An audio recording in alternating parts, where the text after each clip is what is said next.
Hi chums, I am really happy. The workbench top went on.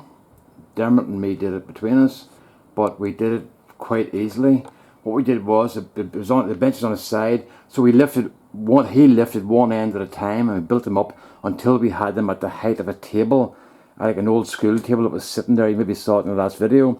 When we had it up at that level, he tipped it onto the bench, or he tipped it onto the table, and then we were able to just slide it over onto that, so I didn't have to go and bare my soul to anybody and admit my frailties. You know, you wouldn't want the entire world knowing about that, would you?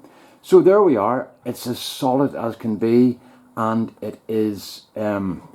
It's really stable. It's also. It's really level. All the levels are worked out bang on. All I'm going to have to do is put a couple of wee L brackets on just to hold it in position. So I am absolutely delighted. Now, there's a couple more people I need to mention here. I'm just putting this up.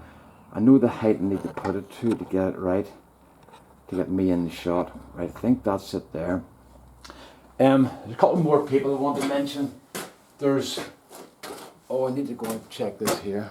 Just turn that there around and make sure I'm on the screen. Right, there's Jim came out and he was here on a consultancy basis, and we also had Brendan and Paul and Seamus who actually built the thing. And this level here, in the last video I described that as a plumber's level. It's not, it's a plasterer's level. Jimmy's a plasterer and he did the work here. So as I say, all my mates had some sort of a say in this, and I'm really delighted with it. You can see the wee cabinets went well underneath there. They've just fitted in lovely. So I'm really happy with that. I might get another couple of those, but I've got a welder up there to go in as well, so I'll put that under. And I've also got a fire extinguisher to put here on that end. I'm going to cut this corner off. It has to come off at 45 just to stop it being a catch. If you get that in your hip, you know all about it. Now, height-wise, as I said, this is at 32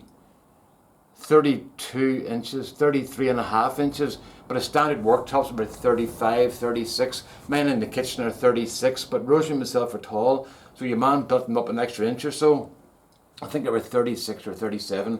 But what I'm going to do here is, that's a bit low for me. I can feel that in my back working, but I'll just build a table that I can set in there and just lift it out and set it up for assembly things, just for putting pens together and that. It's just so that I'm not doing this. I can keep my back straight, you know. So that's a very simple thing to do. I might even put it on a hinge and hinge it over as I need it, with just two wee bits sticking up, but that might look a bit shitty. So I think the best thing might be just put a wee platform under there and lift it out whenever I need it.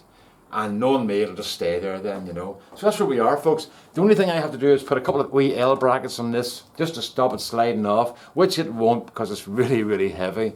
And that's me ready to go. So now I can get other stuff out in that there. I don't want to get out of the other part of the garage, and I can get back and do some turning. I'm really busting to get back at the turning, but I haven't been able to do anything. But that's this place almost done. I'm not going to fill the tool boards up there. As you can see, I'm going to show you the tool boards here. As you can see at the back there.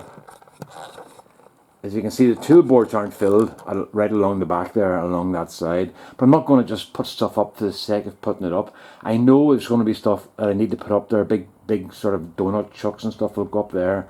But I'm not going to put them up until I have to and clear this bench in here a wee bit, you know. But I'm not, as I say, I'm not going to put stuff up just for the sake of putting it up, you know.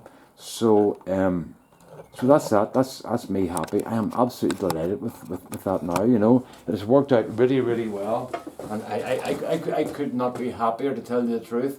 So this has been a great adventure. It's taken me a lot longer than I wanted, but sometimes it's hard to get the motivation going, you know.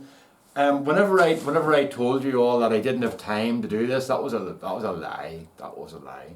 I have plenty of time now. I've done nothing, but this has given me a real boost. So get more organisation done, get rid of some more boxes, get some more stuff out of here, and we'll be all systems go. So we'll do another wee video when I get this set up the way I want it, which will be in a couple of days or so. And I'm looking at the screen instead of the camera again. I'll get this set up in a couple of days or so, and I'll show you the game the way it is. Now it's going to get moved about, but it'll be the first iteration, I suppose, you know. So thanks for watching. I hope you're all staying safe and behaving yourselves and not coughing all over each other. It's a strange situation, you know. We all want to get out, But from a personal point of view, I would rather stay at home and not infect somebody else. I would be prepared to take the risk of going out, but I'm not going to go out in case I have the bloody thing, and then I give it to somebody else and kill them.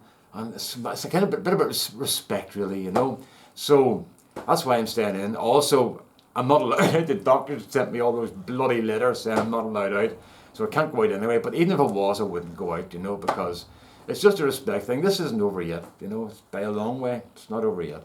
So anyway, be good.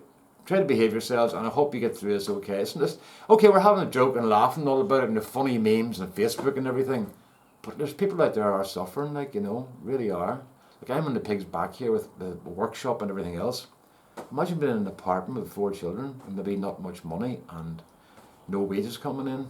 That's people are suffering. They really are suffering. So we'll leave it at that. I'll be back to you at the part 3, I suppose, and then hopefully get some more work done and get some more wood turning done and a few wood turning videos. Okay? All the best now. Thank you very much for watching. Bye bye.